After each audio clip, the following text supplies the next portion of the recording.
reveló los secretos del Kremlin. Fue perseguido por el gobierno ruso y finalmente expulsado del país. En esta edición de Efecto Naim, el arriesgado periodista Luke Harding nos revela cómo Rusia lleva décadas conspirando para garantizar el triunfo de Donald Trump. Además, le contamos quiénes realmente pueden desatar una guerra nuclear que determine el futuro de la humanidad. Y conocemos a innovadores robots que salvan vidas alrededor del mundo.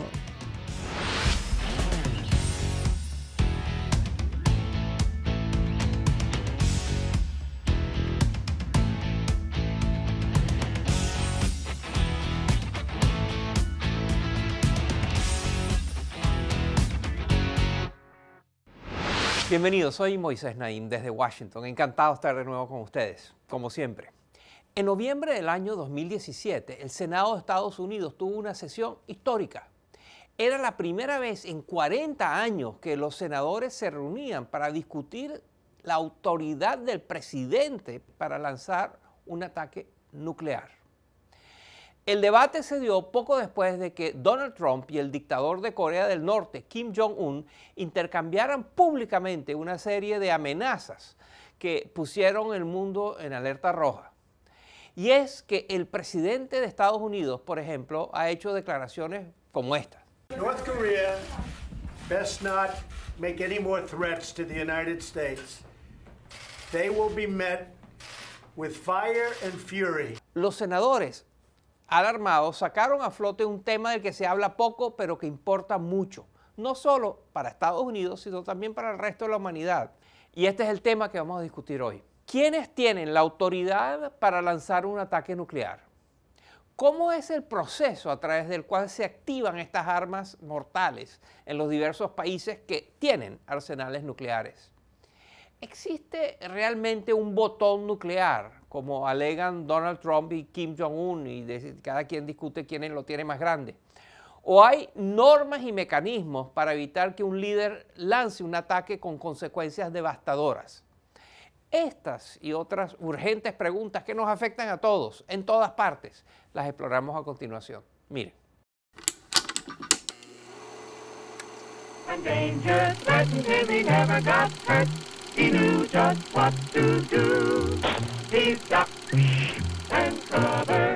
Durante la Guerra Fría, videos como este preparaban incluso a los más pequeños para una guerra nuclear. A medida que Estados Unidos y la Unión Soviética acumulaban decenas de miles de armas nucleares, ambos gobiernos desarrollaron elaborados sistemas para lanzar un mortal ataque en un abrir y cerrar de ojos.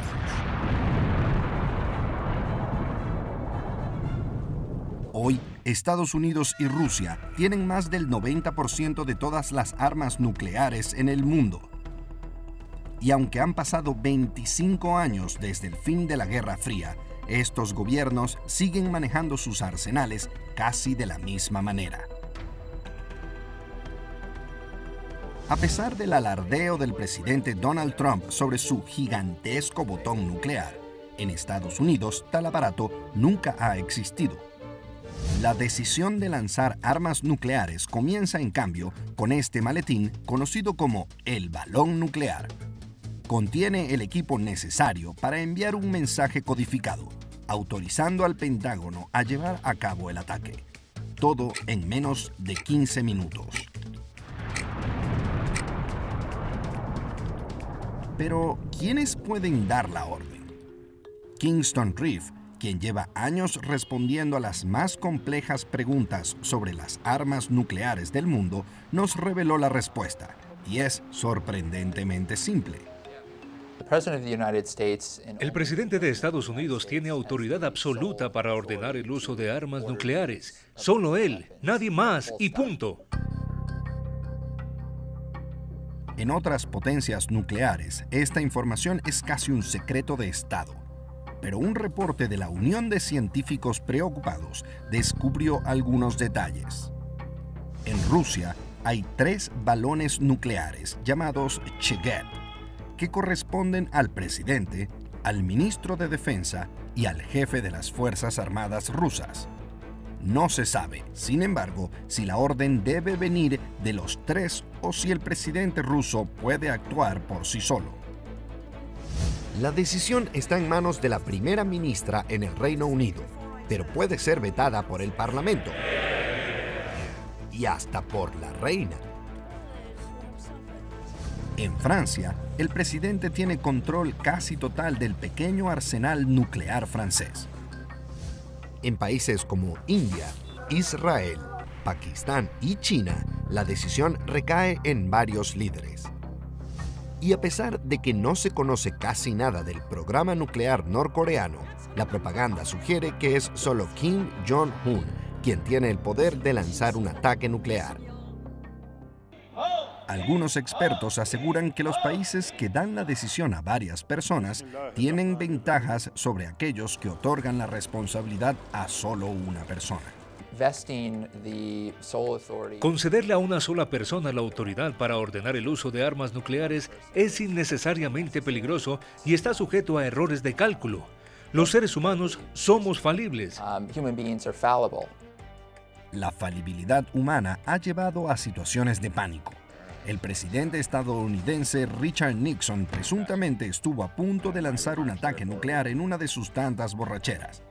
Y en el país norteamericano, si un presidente da tal orden, no importa su estado mental, es poco probable que alguien pueda detenerlo.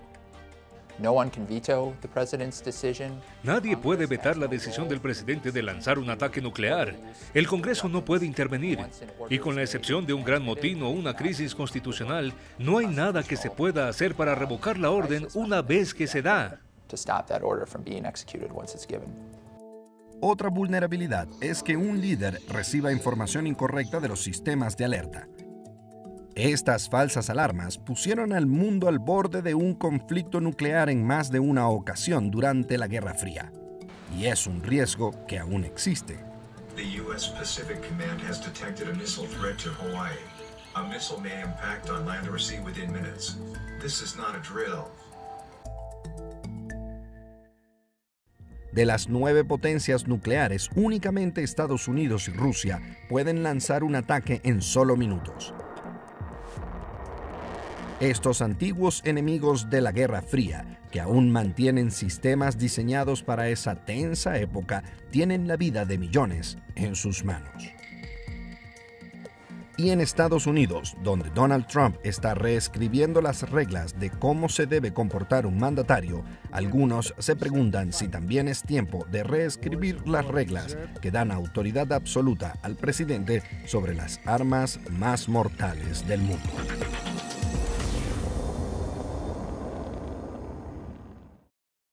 Hay más de 7.000 millones de personas en el planeta. Pero no es exagerado decir que la sobrevivencia de la humanidad está en manos de un minúsculo grupo de líderes. Y la capacidad de estos líderes para reaccionar impulsivamente o perder la calma puede determinar el futuro de la humanidad. Y al regresar a la pausa cambiamos de tema. Un valiente periodista nos viene a contar lo que es ser espiado y acosado por el Kremlin en Moscú, en Rusia. Muy sorprendente, ya lo verán.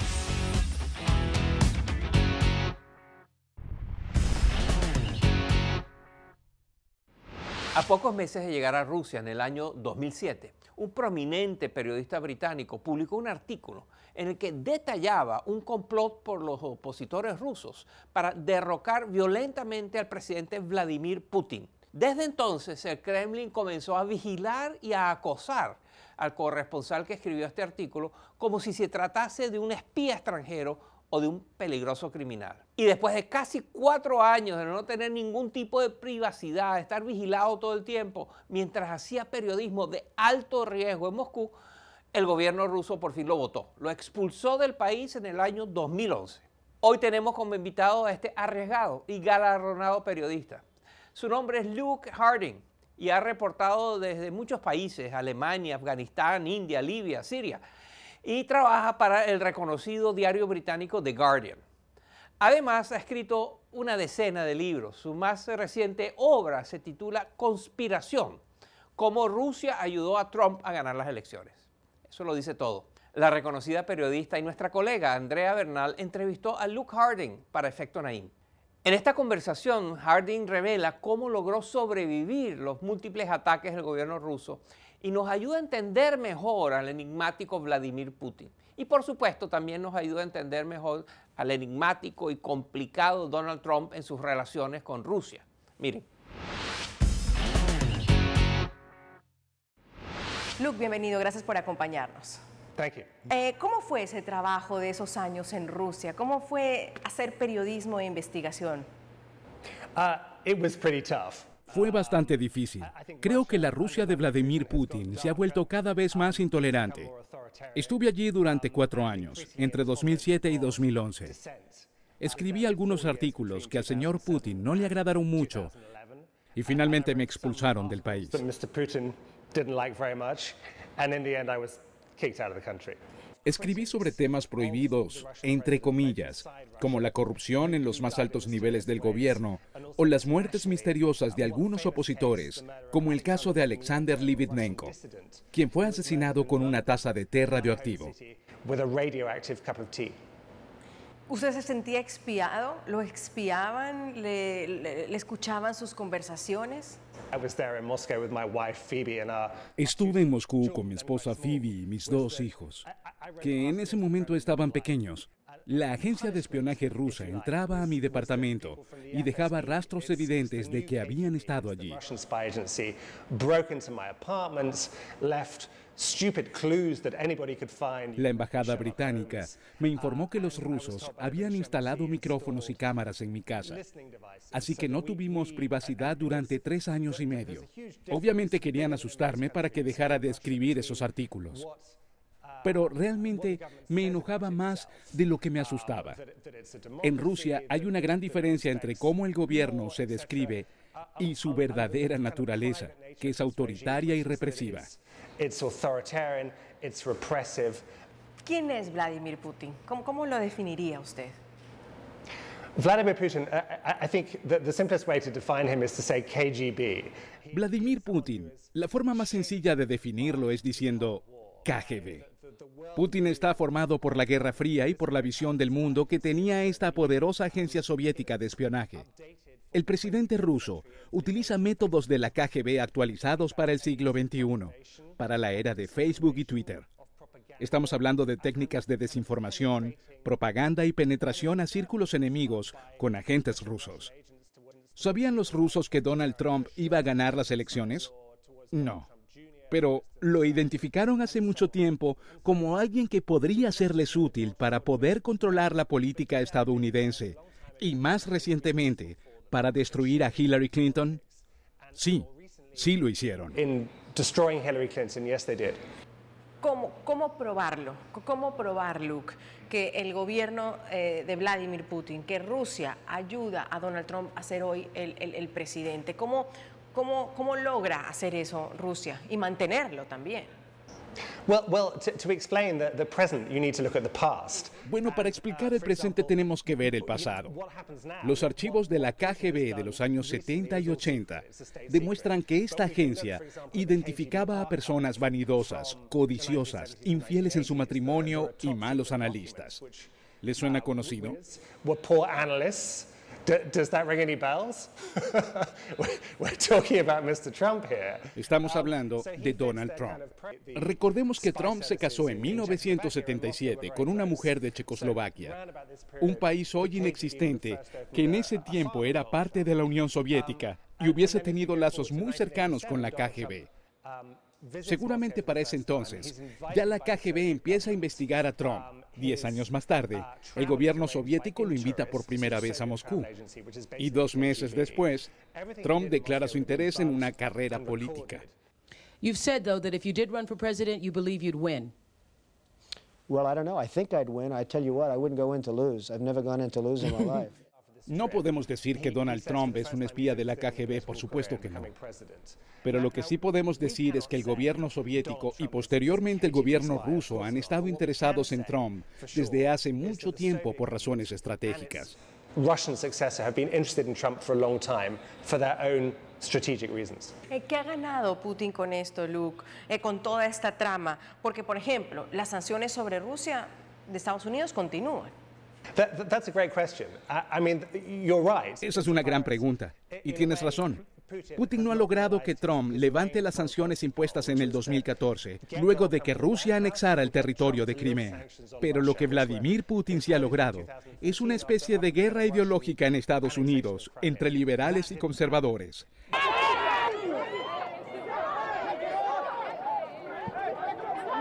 Entre los que viven en las costas y los que viven en el centro del país.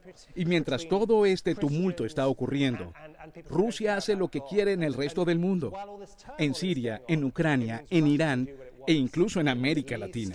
In Syria, in Ukraine, in Iran, and indeed, I would say in Latin America. Se habla que, por ejemplo, hubo manos de los rusos en the Brexit, en Cataluña, en España. Hay una denuncia de un former subsecretario de Estado de Estados Unidos donde dice que en las próximas elecciones aquí en Colombia podría haber la metida de la mano de los rusos. Se habla de México, bueno, Venezuela, América Latina. ¿Qué tan cierto es eso? I think, broadly speaking, it's true. Creo que en términos generales es verdad. Rusia tiene una red de espionaje muy buena y hace caso omiso de las leyes. Por lo tanto, intentará influir en elecciones, intentará hackear, apoyará a candidatos de extrema izquierda o extrema derecha.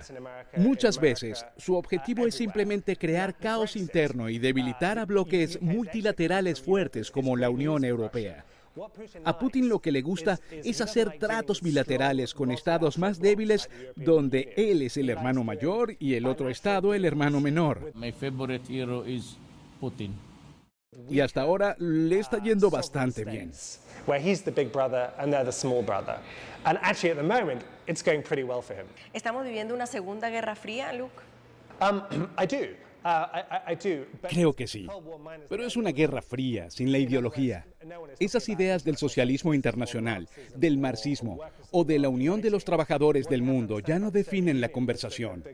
Pero los rusos siguen viendo el mundo como si continuara la guerra. Es una visión del mundo bélica, por así decirlo. Putin cree que aquello que es malo para Estados Unidos es bueno para Rusia. No le interesa llegar a acuerdos mutuos. Más bien busca tener influencia alrededor del mundo. Y si es cierto que estamos viviendo una nueva guerra fría, Putin la está ganando. ¿Cuál es el fin de Putin? Es decir, ¿qué es lo que él realmente quiere hacer y dónde lo ve usted en unos próximos años? Esto es una era. Vladimir Putin lleva más tiempo en el poder que Leonid Brezhnev. ¿Sabes? El señor de las cejas. Putin tiene 65 años. Hay fotos recientes de él sumergiéndose en agua con hielo y está muy en forma. There were pictures of him recently dipping in the ice. He looks in pretty good shape. Rusia es una especie de dictadura posmoderna, no un sistema político competitivo. Así que estimo que Vladimir Putin seguirá en el poder hasta que cumpla 70 o probablemente 80 años. Luke Harding y su nuevo libro, Conspiración, sobre los lazos entre Rusia y Donald Trump. Un tema del que seguramente estaremos hablando por mucho tiempo. Muy amable, Luke. Gracias. Thank you. Thanks so much. Y al regresar de la pausa cambiamos de tema. Vamos a hablar de altruismo y de robots. Ya verá que tienen más en común de lo que uno cree. No se vaya.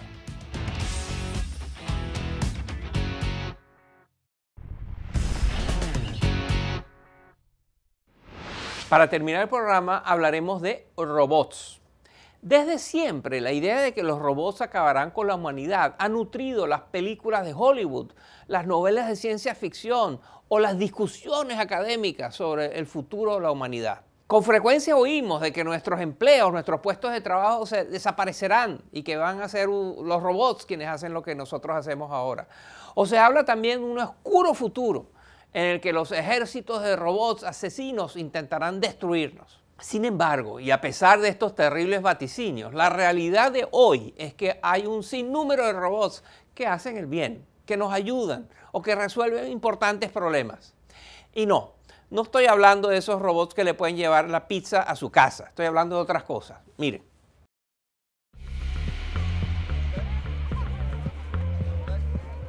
Desde 2015, miles de refugiados han sido víctimas de aguas desconocidas intentando llegar a Europa. Pero los rescatistas no están solos a la hora de salvar vidas. Un robot balsa llamado Emily ayuda a trasladar a las víctimas de naufragios hasta zonas seguras. En 2017, ese robot ayudó a casi 240 refugiados en Grecia, apenas en los primeros 10 días de uso. Los derrames petroleros han causado severas tragedias ambientales, pero un novedoso robot podría devolver el aspecto cristalino a las aguas contaminadas. Seaswarm puede separar el aceite del agua y absorber 20 veces su peso en combustible, limpiando el petróleo mucho más rápido y por menos dinero.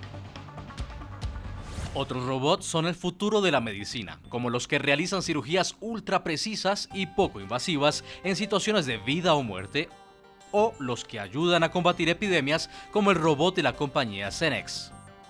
Un mínimo error en el cuidado de pacientes con enfermedades graves como el ébola puede ser mortal. Pero ahora, este potente robot permite desinfectar cualquier habitación, eliminando los virus más mortales en tan solo 90 segundos. Hay otros que hacen milagros, como lograr que personas discapacitadas puedan volver a caminar. El esqueleto robótico Rewalk le permite al usuario pararse derecho, caminar y hasta subir y bajar escaleras. To be back up at eye level with somebody is just phenomenal. Un impulso esperanzador para quienes creían haber dado ya sus últimos pasos. Los robots que no son una amenaza sino una esperanza ya existen y están proliferando. Y eso es una buena noticia, con la cual vamos a terminar el programa. Espero que les haya interesado. Como siempre, puede seguirnos a través de nuestras redes sociales y si quiere recibir todos los lunes en su correo electrónico lo mejor y lo más reciente de este programa, por favor, suscríbase a nuestro boletín a través de nuestra página web efectonaim.com. Gracias por acompañarnos. Espero que les haya interesado.